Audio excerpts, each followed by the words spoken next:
Nando, nasa linya po natin si Governor Edgar Aglipay. Governor, magandang umaga po. Magandang morning. Tunying, magandang umaga sa iyo. Long time no hear. Oo, long time no hear po. Kasama ko po si Ka Jerry, General, Governor. Gov General, magandang umaga po. Jerry, magandang umaga sa inyo ni Tunying. Opo. At inyo, kahapon, nandun ako sa dulo ng Cagayan na Santa Ana. Yung unang mahihit ng Nando. Pero alam nyo, ang mata ng bagyo ay nasa island town namin ng Calayan. Doon, kausap ko yung mayor nung dumadaan at talagang ito na daw ang pinakamalakas sa itong last 5 years sa Calayan. Si Mayor John Llopis. At ang ano doon is 290 kilometers per hour. Grabe. So, ngayon, nagre-request nga ako ng the moment na pwedeng mag-travel doon by helicopter. Nagre-request ako sa taas at mabisita ko at mabigyan ng tulong sila. Yun ang pinaghahandaan ko itong araw na ito. Sa mga report po ng damage to properties, agriculture at pati na rin po sa meron po bang mga nasaktan dyan sa bagyo?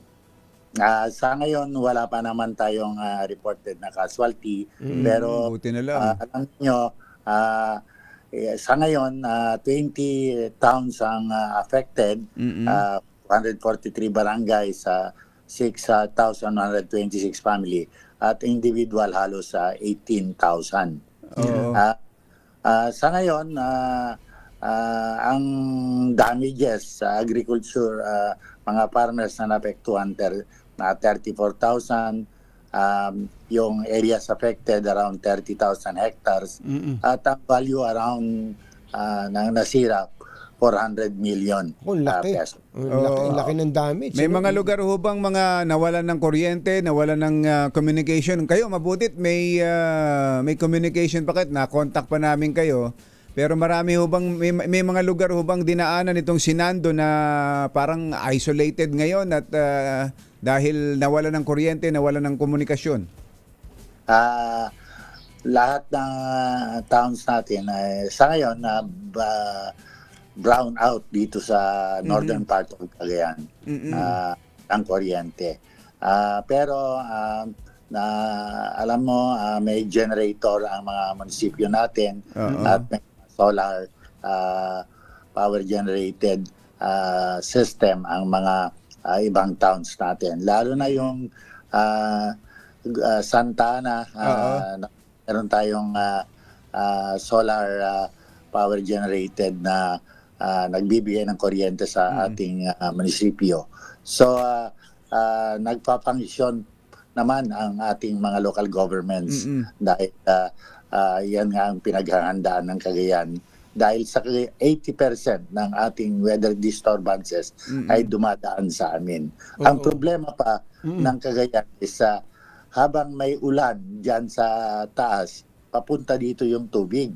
Kasi, because valley ang Cagayan. So, itong Cagayan River magsisimula doon sa Nueva Vizcaya. In short, yung tubig na galing sa Sierra Madre papunta ng Cagayan. Yung Cordillera at Caraballo Mountains na regions CAR ay papunta rin sa Cagayan. Puro sa inyo din, no? Grabe nga yung buti na lang at ang mga taga Cagayan ay very resilient, ano po. Ngayon po ba umuulan pa rin diyan at malakas pa rin ang hangin? Umuulan pero wala nang hangin, pero umuulan at binabantayan namin itong level ng tubig. Kasi at right now papuntang 6 meters na meron kami kasing pinagsusukatan. Yung pinagsusukatan namin dun sa may Punton Bridge. Yan ay nasa southern part ng Cagayan. Oo. Doon sa Igaraw. Pagka tumaas yun Pag umapaw, tumaas ng 7 meters, ay mag-evacuate na kami. At 9 ay talagang flooded na ang Tugigaraw. So, sa ngayon naman ay nasa 6 tayo. Nag-aalerto na lang na lilikas ng tao pag 7 meters. Pag 9 talagang forced evacuation na. Meron naman kayo mga preposition na mga relief goods at iba pa, Governor, ano? May mga kailangan po ba kayo baka from the national government now? Bago itong nagkaroon ng national meeting by Zoom at dumating naman na kahapon galing sa region yung mga ayuda dito. Nandito ako sa northern part ngayon. At kasi sub-capital dito, meron tayong warehouse dito. At thank you to the national government, especially DSWD. Because nung nag-request ako, nagbigay naman at pinasundo ko yung mga food packs around 6,000 and non-food item. So, mga sanitary kits para sa mga sa mga ating mga evacuation areas. Opo. Yun ang maganda po diyan ay nakapaghanda, ano? Nakapaghanda. Walang casualty, although yung damage to properties and agriculture hindi rin maiiwasan. Isa na lang po, Governor, natanong, kumusta po ba mga flood control projects diyan? Gumagana naman ba? Alam mo, na problema. Kaya yan, flood control project. Pati dyan sa inyo. Walang sa buong Pilipinas yata. Ay, pambira. Pinapupunta rin namin ng mga investigador dito para makita kasi siyempre nakita nyo, hiling ng tao, pati ang presidente natin ngayon ay pinapasalalim niya ang sarili niya sa investigasyon. Sana lahat ng opisyal, lalo na mga congressman, ay pasalalim din nila. Wag na at lahat ng tao ay mag-report kung ano ang estado ng mga infrastructure. Sa initial information ninyo, Gov, General, meron bang mga ghost and substandard flood control projects diyan sa lalawigan ninyo? Ang ginawa ko kasi, alam nyo, first time ko kasi na 60 days or magda 90 days pa lang akong governor. Pero investigador kayo, kaya kakaba ba sigurado yung mga may kalokohan diyan eh. Alam mo, ayaw ko kasi ma-brand ng ito pa, may bahid na politika. Kaya we have an all women below 35 years old as inspector. Mga abogada at inhinyera ng bata. At sabi ko sa kanila, lahat ng project ng ating national and local ay ipitin nila. Lahat, babae ito. Hindi ako course dahil 35 years old up to 21 years old. Para kung ano yung i-report nila, yun ang pag pumunta dito yung mga nag-imbestiga para mapadali ang investigasyon, isubmit sa kanila. Para walang bahid ng politika. Marami po yun. Yung team na binuo nyo, mga gaano karami po itong inspectors na to? There are 9 young ladies. Nine young ladies. Engineers. Lawyers and engineers. Ano pong age ulit? Yung edad po? From 21 to 35. Nako, mahirap suhulan yan.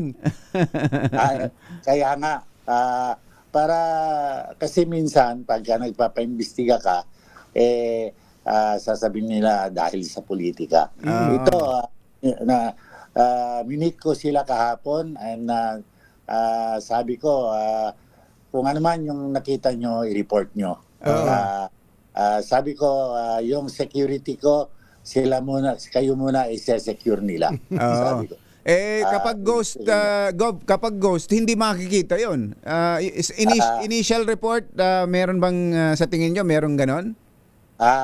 May bali-balita, pero hintayin na natin tong report ng mga batang mga professionals para sigurado na may mga balita substandard.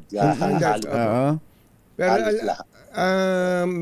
alam nyo, yung ginawa nyo na yan, dapat ding, kung nakikinig sa atin ng DPWH, pwede nilang tularan. Kasi may napapansin po kami, Governor, pagka bumibisita po ang ilang mga inspektor, walang kasamang engineer. Dapat engineer yung kasama para malaman kung talagang may mali Yun nga, at saka may abogada, ang chairman abogada na bata. Babae. At saka, I think she's only 32 years old. So, ito graduate sa UP, kaya medyo maganda ito na gagawin. Update, bigyan nyo kami ng update. Tunying, dito sa Cagayan, nag-form tayo ng conscience group. Conscience group? Ibig sabihin, 3, 5 coming from the religious group, 5 coming from the academe, and 5 coming from the yung mga major NGOs like Lions, Rotarian, Sonta, ganon. At bibigyan sila ng report para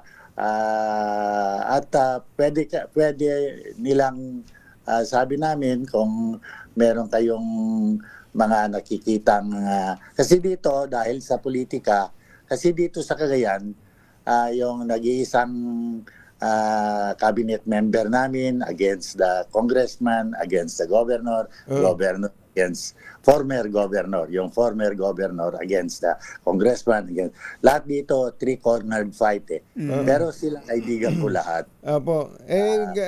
Governor, ang timeline po, kailan po ba ang timeline nitong mga bata niyo to, mga lady inspectors niyo na to? Lady inspectors.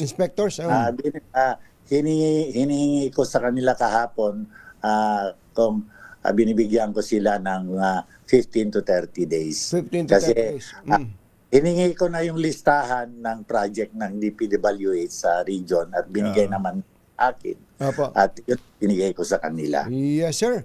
Governor, maraming salamat. Manghihingi po kami ng update. Napakaganda po nung ginawa nyo na yan. Mabuhay po kayo at magandang umaga po. Magandang umaga, Tunying at Jerry. Miss ko na kayo. We miss you too. We miss you too. Thank you. General. Salamat po. Si Cagayan Governor Edgar Aglipay.